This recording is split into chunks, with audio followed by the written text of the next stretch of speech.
Hey Booktube, it's Kim at Middle of the Book March. Today I have a review video of Silas Marner by George Eliot. This is, or was, the May selection for the George Eliot 2021 read-along, and I finished it probably about a week or so ago, but I wanted to do a monthly George Eliot review on this novel. I think I'd like to do that with all of her novels. I will review the nonfiction that I'm also reading, but probably in a weekly wrap-up video. I'm going to put this book down and insert a picture.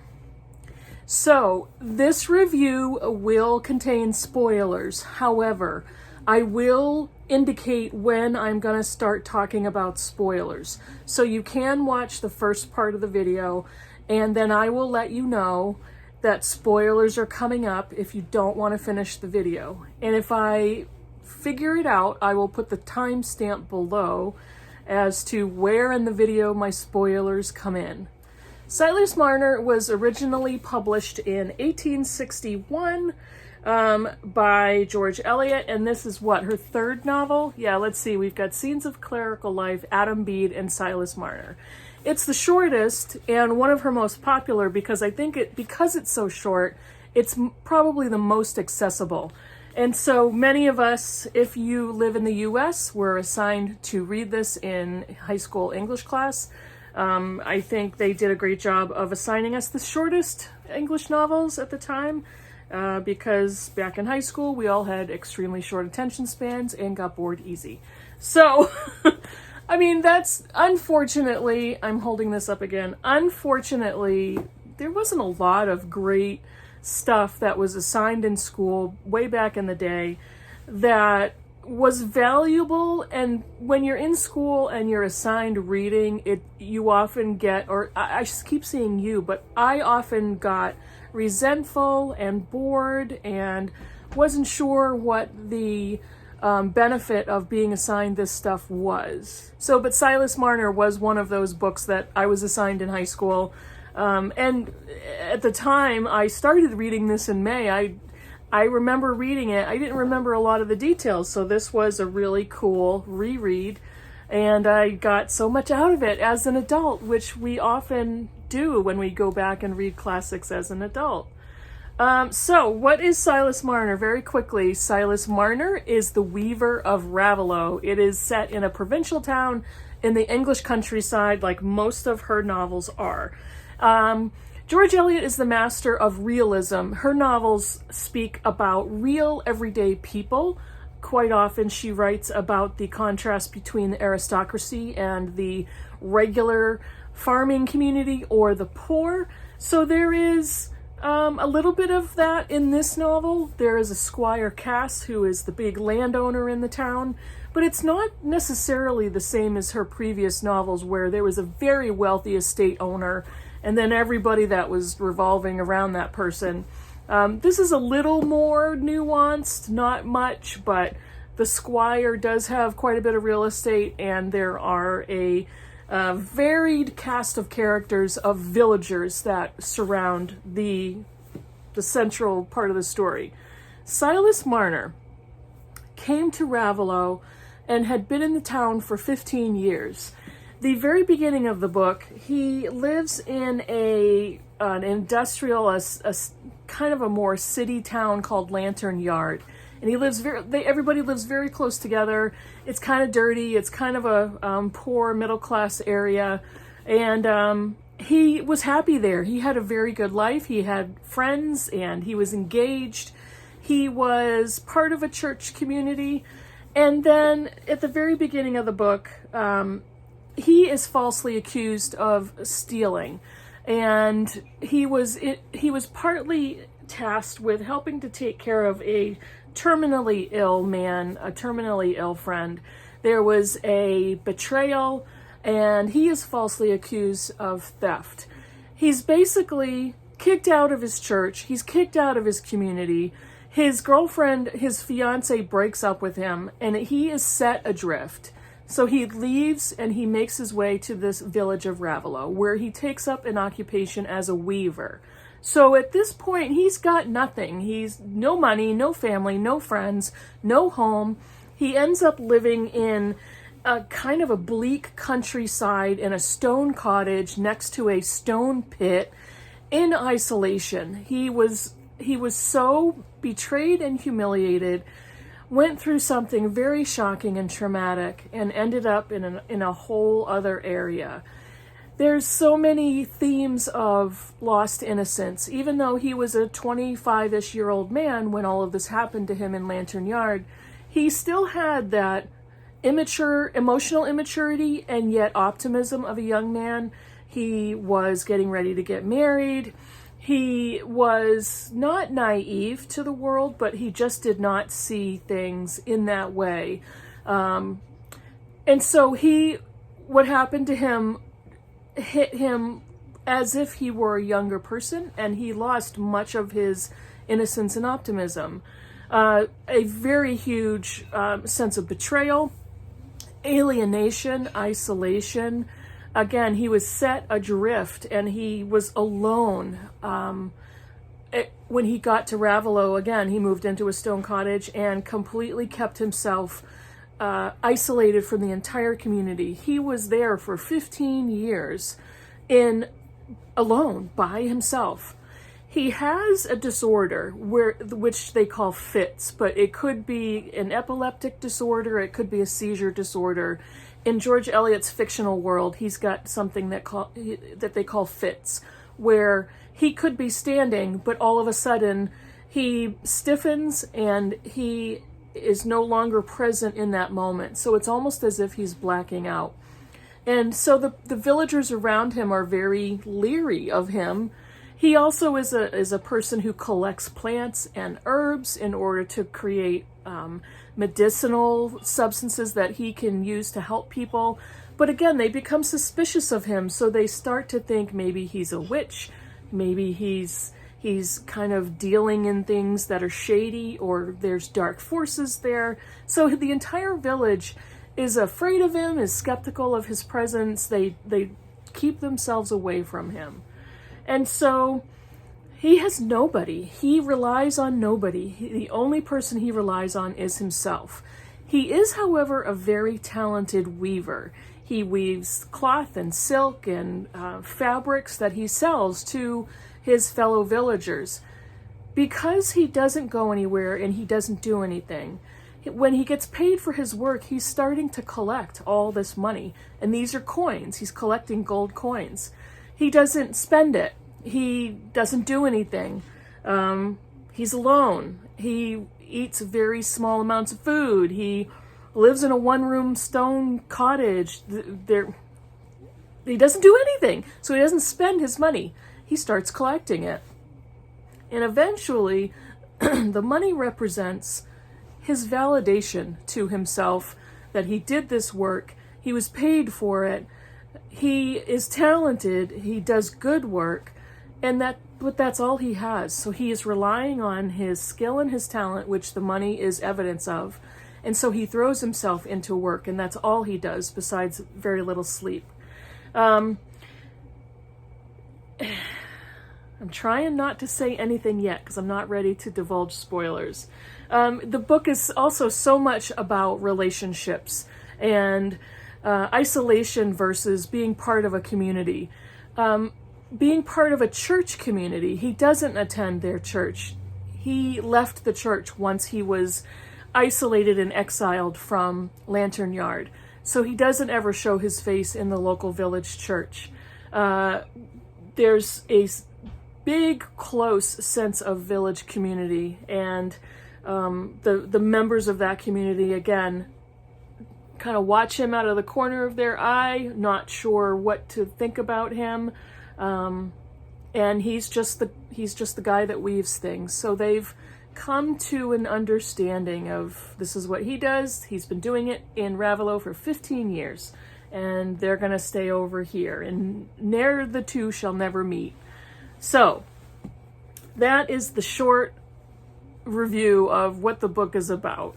and some of the themes. George Eliot writes so well of simplicity and the countryside, the inner thoughts of simple people, people that don't have money. Many or most of them are illiterate. They don't read. The people that go to church out of routine and habit and convention. They're making their appearance every Sunday. They follow the holidays and the church ceremonies, but many, if not most of them, are simply doing it out of a sense of obligation, and that's because that's what you do. That's the tradition. And so that's the basis of their community. And because he doesn't attend, he's not part of that. So there's definitely an underlying theme and symbols of religious community building, expectation. He does have a few people that he interacts with, and they keep inviting him to church, wondering why he doesn't come. Does he have any church in his background? Those types of conversations. So, again, George Eliot always has some religious themes running through her novels. She has had a very complex relationship with religion and the church in her early life. But she always discusses it in her novels, which is part of what I love about her books. And I think at this point, this is the point for spoilers. So here's my signal. From now until the end of the video, there will be spoilers. I completely understand if you want to leave and don't want to listen. So here is your chance. Go now.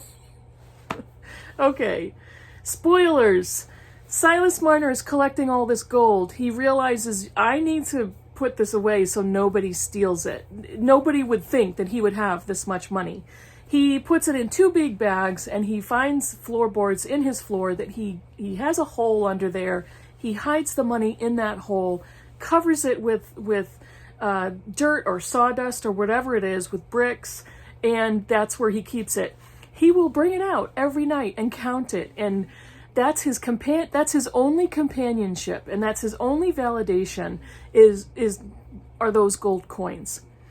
The Squire Cass of the community, he is the rich real estate guy. He's got a bunch of no good sons, slackers. His oldest son is Godfrey Cass, who is kind of a loser and does not live up to what he's expected to be doing with his life. And a younger son is Dunstan, who is Dunsey Cass, who's kind of a spendthrift, lazy, doesn't work, doesn't contribute, gambling, womanizing, that type of a character. In the middle of the book, Dunsey ends up stealing Silas's gold, and he doesn't even stop to think of what is the devastation that Silas is going to go through with this. He doesn't get very far, because we don't find out until the end of the book that Dunsey has actually fallen into the stone pit and was killed as he was trying to get away with these bags of gold. But once Silas comes back from delivering some fabric, he discovers that his coins are gone, and he is bereft. He is devastated. He runs to the village. He tries to get help. He tries to tell people he was robbed. And there's so much conjecture and so much provincialism in this little village. They're trying to figure out who could have done it. They're coming up with characters of people, and a random peddler. They're trying to remember what this peddler looked like. There is no peddler. So they don't have a clue who would have stolen this gold or why, but it's gone, and he is just devastated. He slinks back to his cottage, and he cannot function. He doesn't know what to do with himself.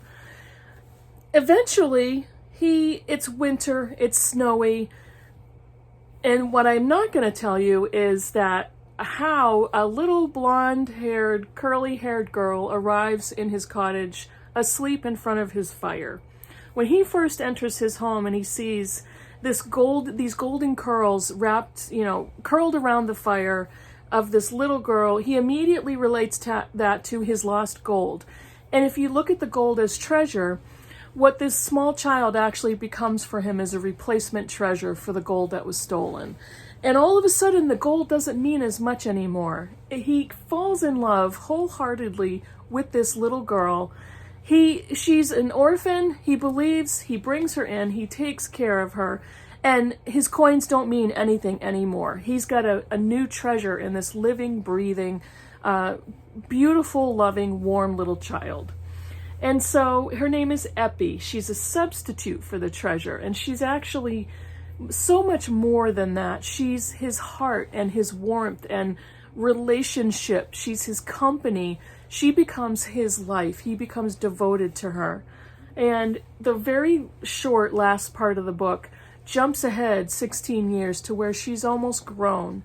And we finally learn her parentage. We learn what her life with Silas was like, the fact that he is to her her father.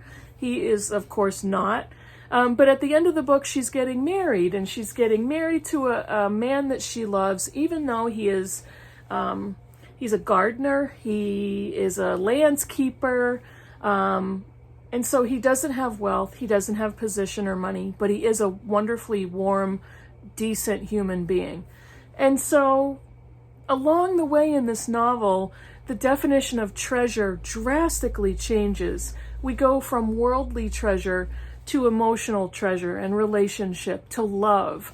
We look at the fact that he was removed and exiled from a church community, and by the end of the book, he is drawn in with open arms and pulled into that warmth of a village community and a church. His background is all forgotten. Nobody cares a whit about his earlier life. All they have witnessed is how beautifully brought up this little girl is and has become. And so he is now part of the village. He does go back to his old home, Lantern Yard, and finds out that it is now all torn down and replaced with a factory. And so it's kind of an irony of replacement. What is your role in life? What does your role become? What do you believe is your identity in the younger years of your life? Who are you, and how does that so drastically change? What are those defining events in a person's life that not just mold you, but that change your temperament? He lived in such isolation for so long based on a random event that he didn't have any control over, and it completely rewrote the path that his life took. George Eliot is so masterful at writing that, at showing us that. Her description is gorgeous. This book is quite a bit darker than her previous novels. She discusses a very lonely, depressed, ill, isolated, betrayed man. He lives in silence. He is purposeful about that. And it isn't until this little person drops into his life that he realizes what was absent, and he realizes now what's important.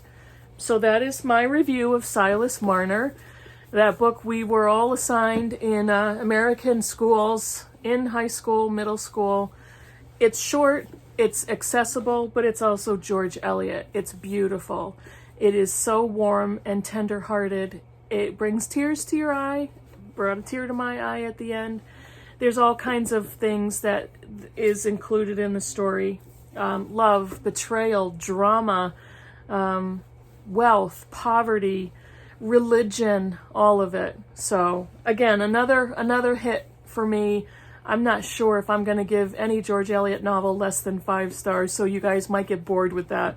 It'll be interesting if I do. So what's coming up next for June? George Eliot, The Last Victorian by Catherine Hughes. I think her name is Catherine. That's our pick, our nonfiction pick for June. And then in July, it is The Mill on the Floss. So let me know if you have any comments below. Let me know if you have any questions about George Eliot, where you should start. I've gotten a lot of comments like that, and I love talking to you when you ask, where should I start with George Eliot? Thanks for watching the video, and I'll see you in the next one. Bye, everybody.